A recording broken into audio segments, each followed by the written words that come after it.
Amigos televidentes, continuamos con Cerrando la Noche y en esta ocasión, ya como es costumbre, vamos a conversar con los invitados e invitadas que diariamente pues desfilan por este espacio.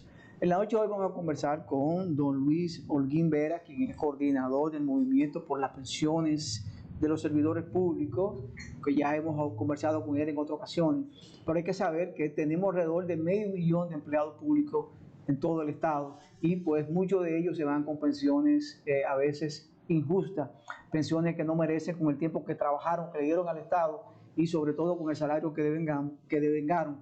Pero vamos a dejar que sea don Luis que hable de ese tema. Don Luis, bienvenido a Cerrando la Noche nueva vez. Gracias por recibirme en este programa de Cerrando la Noche. Y realmente, como tú señalas, el problema de los servidores públicos con respecto a las pensiones continúa siendo un tema pendiente. Durante mucho tiempo hemos estado reclamando el derecho que tienen las personas que tenían hasta 44 años de edad cuando comenzó este nuevo sistema de seguridad social, y no se nos había reconocido ese derecho. Afortunadamente, con la resolución 572-07 del 6 de julio de este año, el Consejo reconoció el derecho que tenemos los servidores públicos y eso nos alegró. Muchos servidores públicos entendieron que ya tenían de forma cercana el logro de su pensión, pero hemos visto que han pasado más de 4 meses y que el Consejo Nacional de Seguridad Social no ha logrado que se ejecute esta disposición. A pesar de que la misma resolución le da plazo de 15 días a la Comisión Interinstitucional Evaluadora de Traspaso para que emita el procedimiento correspondiente y 30 días a la Tesorería de la Seguridad Social y a la Superintendencia de Pensiones para que articulen, preparen todos los aspectos operativos que son necesarios para ejecutar ese reconocimiento de derecho. Sin embargo, todavía seguimos esperando, hay unos conflictos internos que parece que están afectando y por eso los servidores públicos estamos nuevamente inquietos con el reclamo.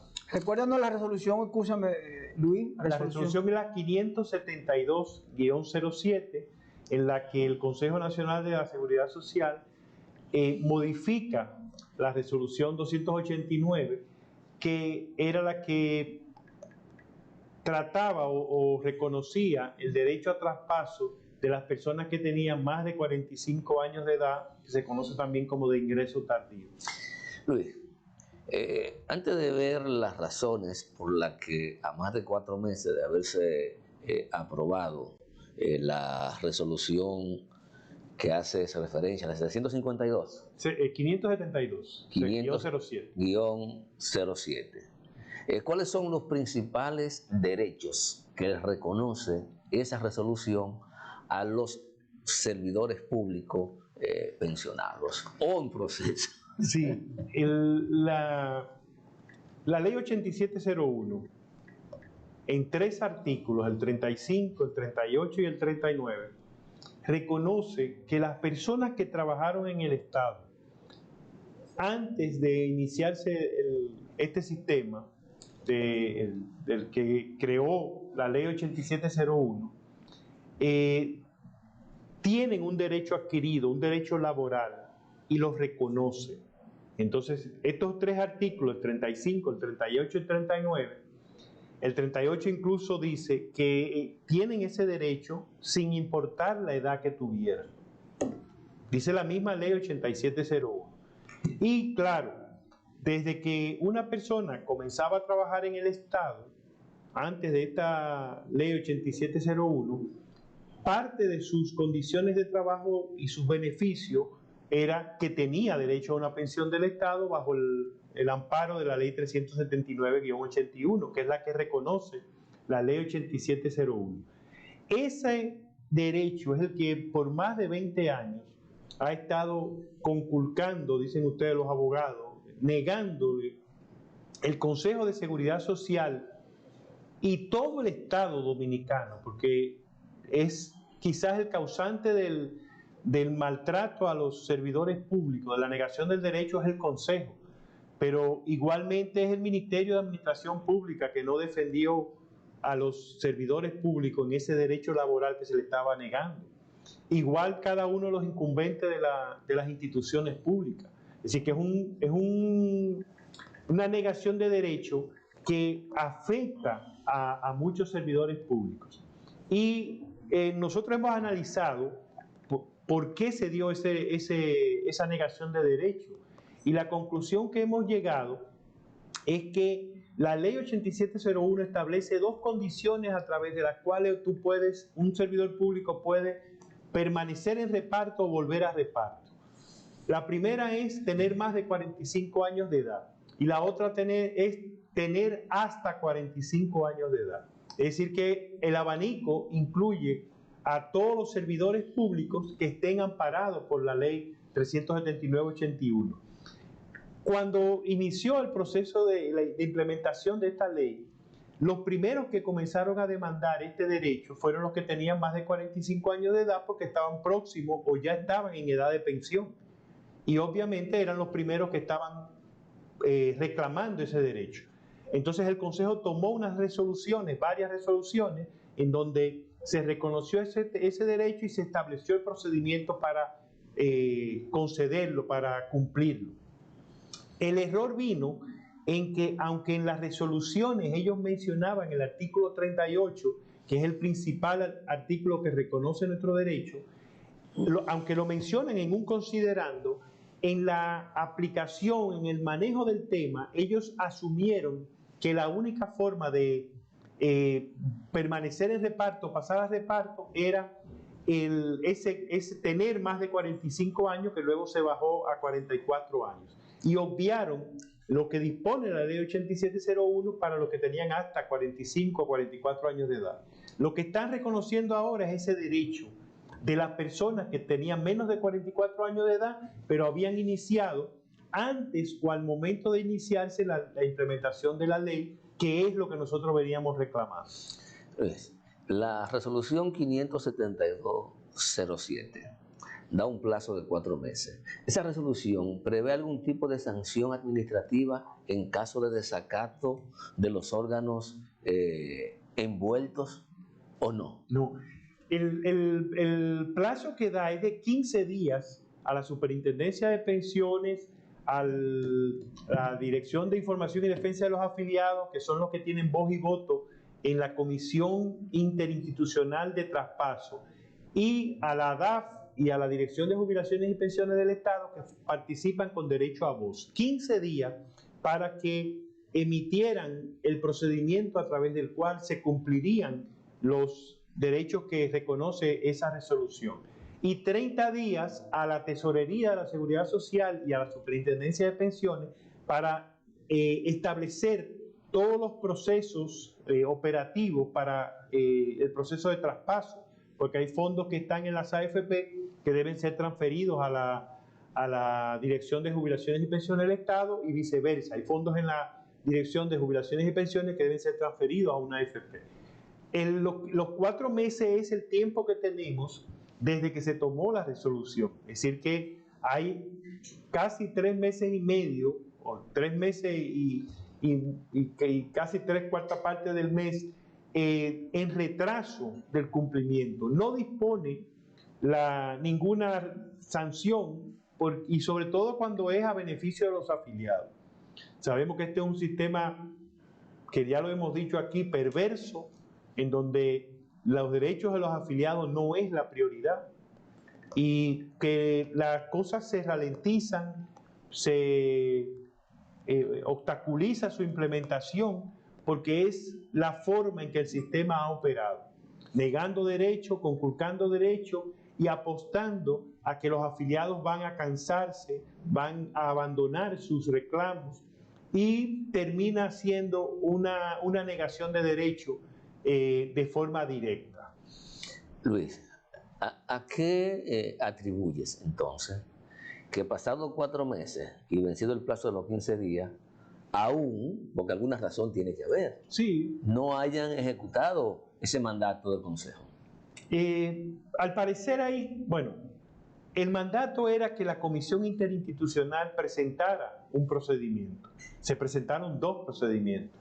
Hasta donde tenemos entendido, hubo diferencias en el contenido del documento que se estaba discutiendo en el seno de la Comisión Interinstitucional de Evaluadora de Traspaso, y la Superintendencia de Pensiones no estaba de acuerdo con algunos de los aspectos que se estaban considerando en ese manual de procedimientos, y en vez de discutir y argumentar y llegar a un consenso en el interior de la comisión, lo que hizo fue que se retiró, no participó en las siguientes reuniones y elaboró una propuesta paralela que envió al Consejo. El Consejo, ante esa situación de que recibe 2 propuestas, emitió una resolución nombrando una comisión, designando una comisión especial para que conociera esas propuestas y se reuniera como invitados con el director de la directora de la DIDA y el superintendente de pensiones, y forzaran, digo yo, no dice la resolución forzar, pero propiciar una salida que se lleve al Consejo, y le da un plazo para que esto ocurra. Pero una comisión especial, ¿integrada por quién? Por miembros del Consejo.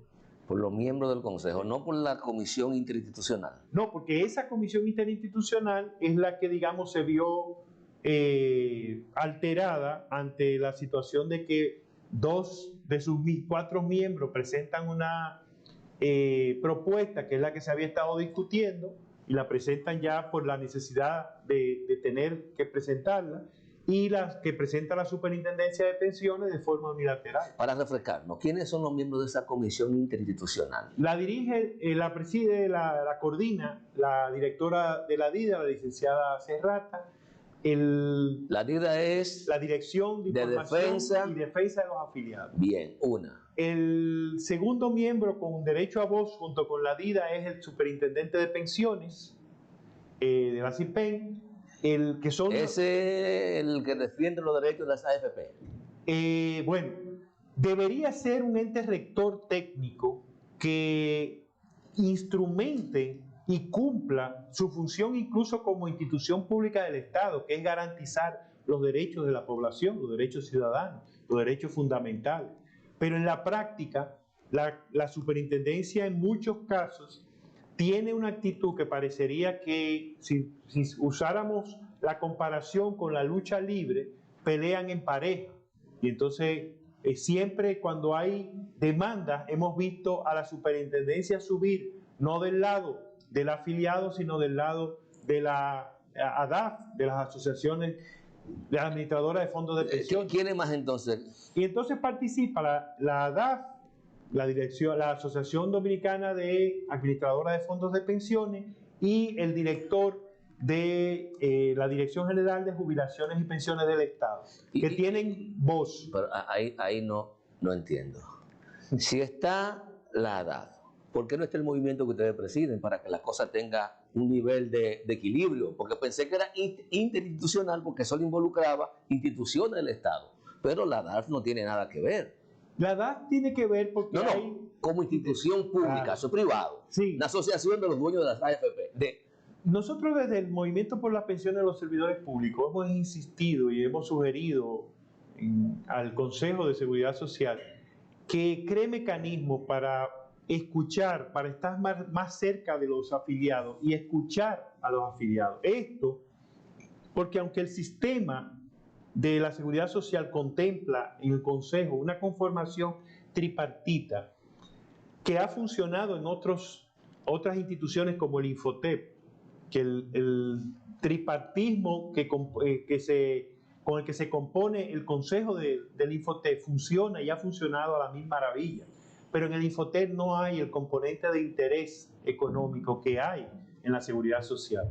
Entonces tenemos unos representantes laborales que deberían ser los representantes de los afiliados, pero nosotros cuando revisamos todas las resoluciones, muchas de las resoluciones que ha emitido el Consejo, nos damos cuenta de que los afiliados no hemos estado representados. No ha habido ahí quien lo defienda. Pero en esa comisión tampoco que lo defienda. Si no están, lo diría, el sector sindical, aunque no lo defiendan, pero debió estar. Ustedes no tienen quien lo defienda en esa comisión. No, lamentablemente, bueno, sí tenemos quien lo defienda. En este caso, la Dirección de Información y Defensa de los Afiliados, hasta donde hemos visto en los manuales, en la propuesta, está teniendo una actitud realmente responsable. Está cumpliendo con su papel. Sí. La Dirección de Jubilaciones y Pensiones, tengo entendido que también ha estado a favor de los derechos que nos deben ser reconocidos o que nos han sido reconocidos. Ahora. Y una pregunta, son 4. Sí. Y 2 solamente tienen voz y voto. Y voto. ¿Y cómo se ponen de acuerdo? Eso estamos proponiendo. Eso estamos proponiendo. Eso está hecho para que no haya solución nunca. Exacto. Eso estamos proponiendo. Que la Dirección de Jubilaciones y Pensiones del Estado tenga derecho también a voto. De forma tal, la DAF obviamente no debe tener. No debe tenerlo, claro que no. Interesado, claro que no. Pero sí es bueno que participe con voz. Pero tiene que haber al menos 3, un número impar en la decisión para que se propicie y no ocurra lo que ocurrió ahora, que con simplemente dejar de asistir ya no hay una decisión consensuada, una decisión tomada. La verdad que nació la ley 8701, ¿verdad? La ley que rige el sistema de seguridad social.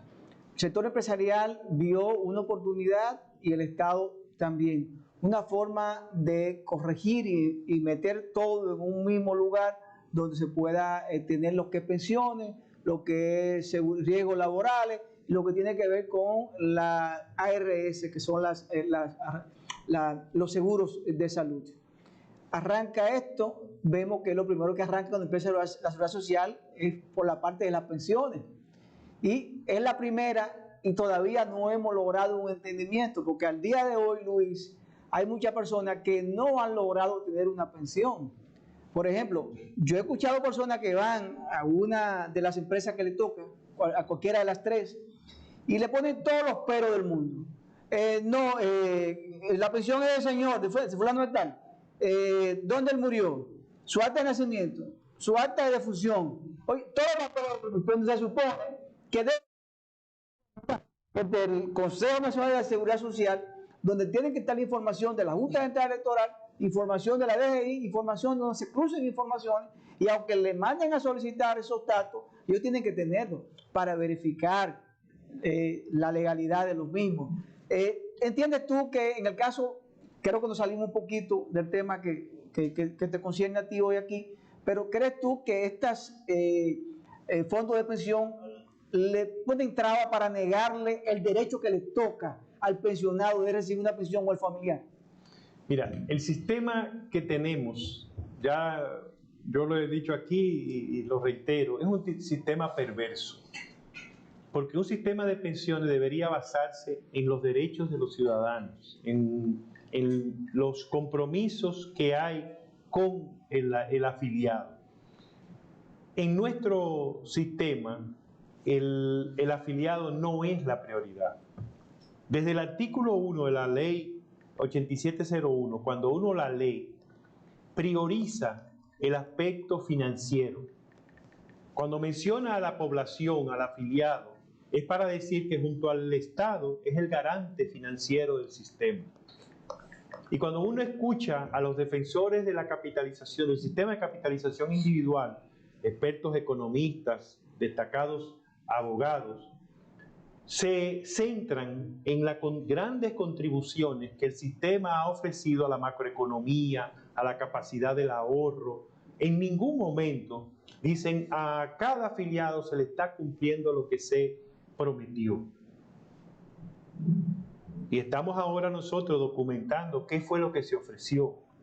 Estamos revisando y nos hemos encontrado con cosas interesantes como la protesta de la AMD, en ese entonces era Asociación Médica Dominicana, o el hoy Colegio Médico, decía en febrero del 2001, antes de que en ese año se aprobara la ley 8701, que estaban opuestos al sistema de las administradoras de pensiones y de salud, y que en el caso de pensiones decían que ese sistema de capitalización individual debía ser un sistema opcional para el que quiera usarlo. En el 2001, ya ellos tenían la claridad de decir no es lo mejor es un sistema de reparto modificado, modernizado, que garantice unas prestaciones.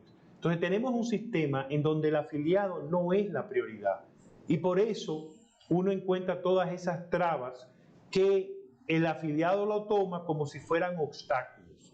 Hay países en donde es el sistema el que te llama y te dice todo está listo para su pensión. Venga a retirarlo, por aquí, a firmar. Y cuando yo cumplía mis requisitos para pensión, yo confieso que yo fui como un iluso a la Dirección de Jubilaciones y Pensiones creyendo que mi pensión me estaba esperando. Y cuando revisan mi edad, revisan que estoy en una AFP, me dicen que yo no tengo derecho, que vaya a mi AFP y reclame con ellos porque es ahí donde tienen que atender. Y ahí es que me doy cuenta de todo lo que está pasando y iniciamos todo este proceso de reclamo.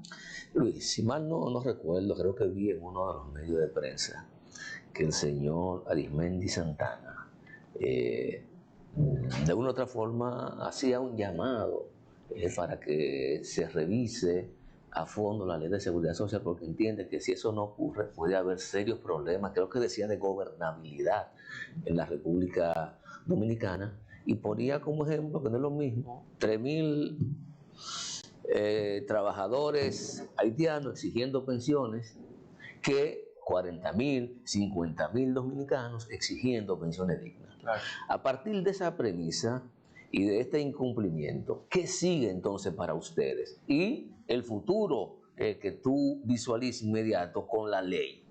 Mira, nosotros hemos dicho en otros programas que hemos hablado sobre este tema, que veíamos un gran estallido social cuando se acercara el periodo en que ya las personas se estuvieran acercando a los 30 años de cotización, los 30 años trabajando y cotizando, que le darían derecho a una pensión. Porque ahora esas pensiones que se están obteniendo son pensiones por enfermedad o por discapacidad, por alguna de las vías, por subsistencia, por alguna de las vías que se contemplan como pensiones parciales, digamos.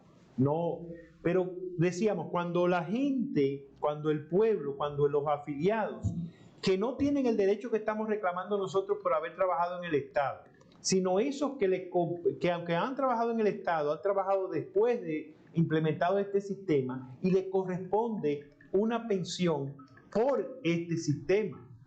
¿Qué diferencia hay? Que la pensión mínima del Estado es de un 60% del salario promedio de los últimos 3 años del servidor público. En el mejor de los casos, la pensión que recibirán estas personas, según los cálculos de la propia Superintendencia de Pensiones, no llega a un 30% del salario.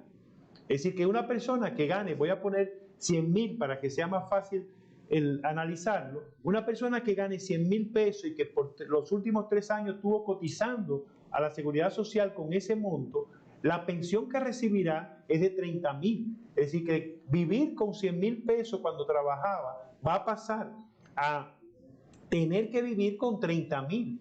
Ni un mago de la economía lo puede hacer. Y va a perder su seguro familiar de salud, el régimen contributivo, y lo que le van a dar es un seguro que yo llamo un seguro subsidiado maquillado, porque es un seguro subsidiado que tiene algunas prestaciones adicionales. No es lo que manda la ley 8701. Entonces, esa es parte de lo que nosotros criticamos. ¿Por qué la aplicación de la ley 8701 es estricta? La misma ley 379-81 tiene un límite de 8 salarios que no hay forma de que nos lo quiten a los servidores públicos, pero la misma ley 379-81 establece el monto de pensión de los presidentes constitucionales, los expresidentes constitucionales y sus viudas, y lo establece un monto. ¿Por qué no pensionas a los expresidentes con ese monto, que es de 2.000 pesos mensuales? Ahí sí se entiende que es obsoleta, que no es aplicable.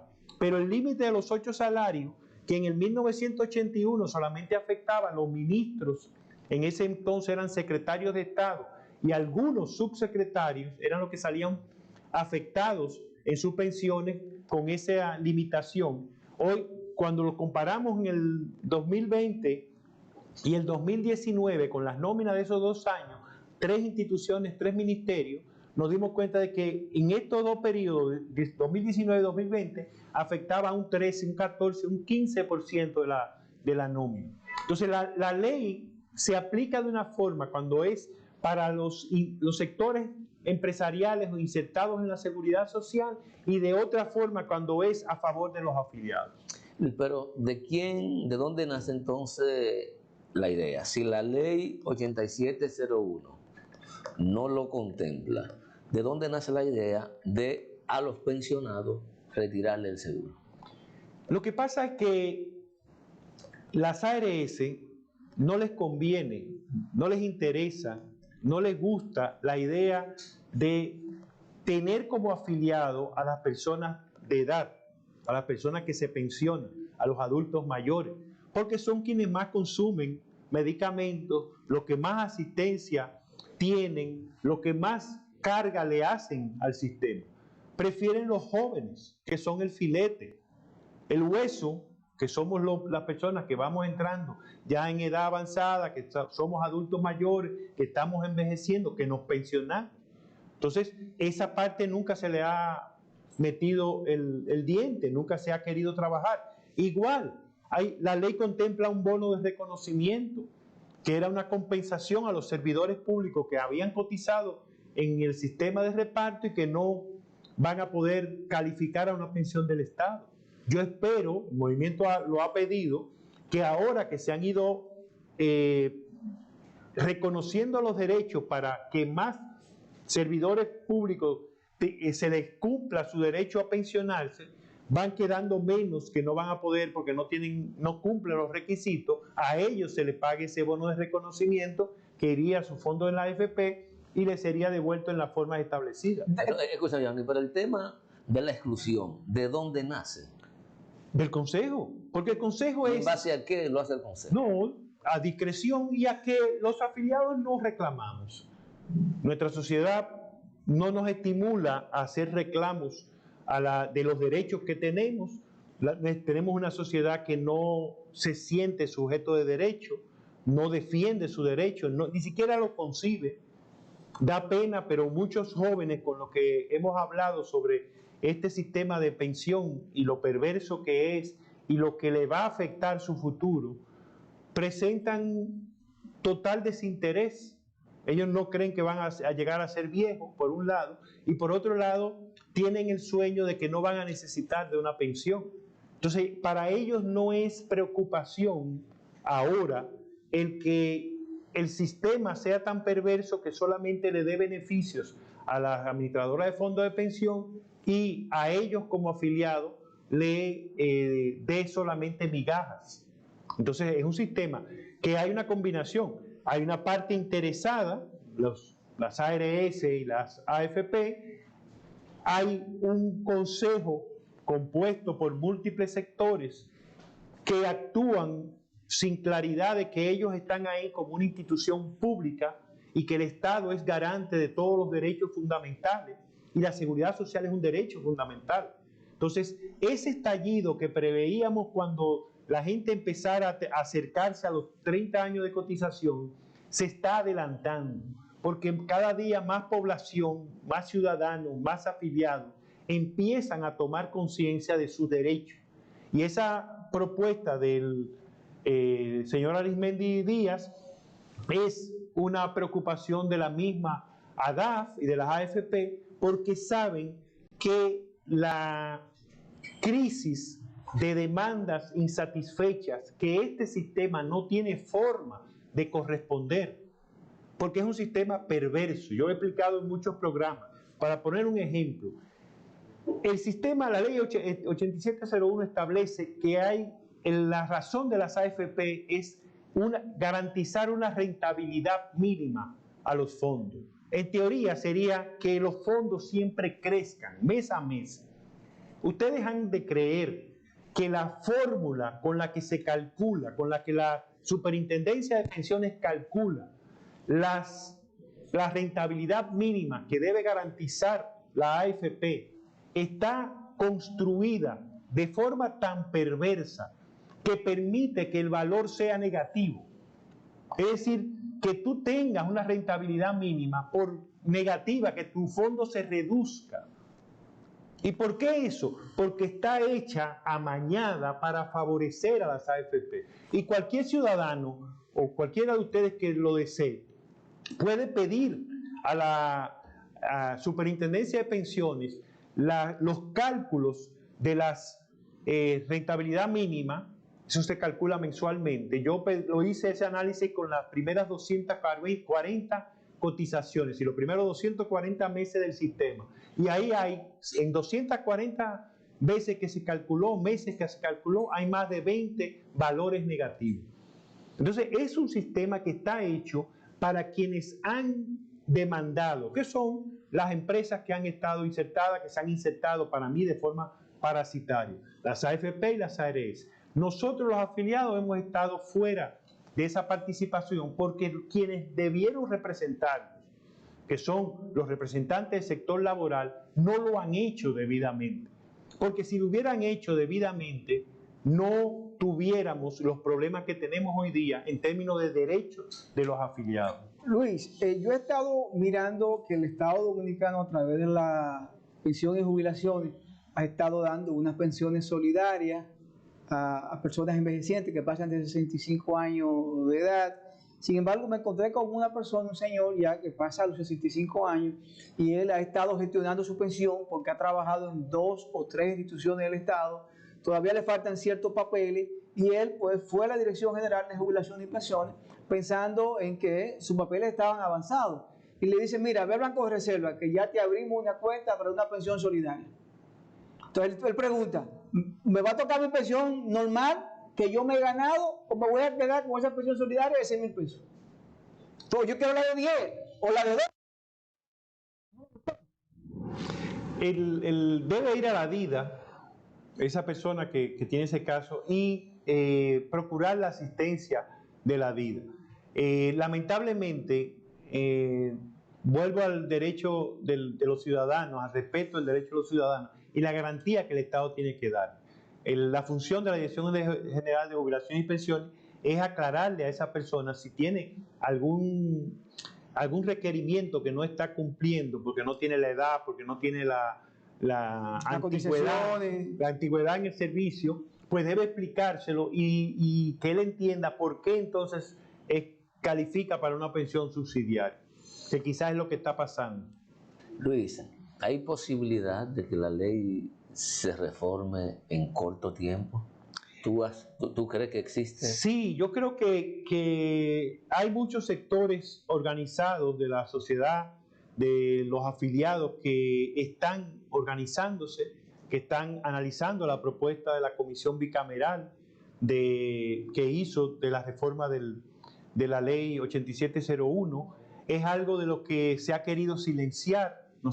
Hay propuestas ya con estudios actuariales de una alternativa basada en sistema de reparto del Estado, un sistema de reparto modernizado que amplía mucho más a un costo menor, mucho más las prestaciones con un costo menor. Pero es sencillo, Luis, creo que es algo elemental. Se supone que los jóvenes van a sustentar a los mayores. Si vamos a un sistema de reparto donde el Estado tiene el control de todo, con los fondos que tiene el Estado, más los fondos que van generando a diario los empleados jóvenes, pues pueden pensionar los adultos. Pero a nosotros nos han vendido la idea de que lo público es corrupto y la administración privada es más eficiente. Y nos olvidamos de que la corrupción es una moneda que tiene dos lados. Tiene el lado del corrupto, pero tiene el lado del corruptor. Giovanni, yo aspiro, y el tiempo se nos agotó, a que tu próxima participación vengamos más allá con el reconocimiento del derecho, que ya haya iniciado el proceso de materialización de los mismos. Luis Holguín, gracias por habernos acompañado. Las puertas de Cerrando la Noche están abiertas. A ustedes, gracias por habernos permitido llegar a sus hogares. Don Giovanni Almonte y Junior Espinosa se reencuentran nuevamente con ustedes mañana en una nueva edición de este programa.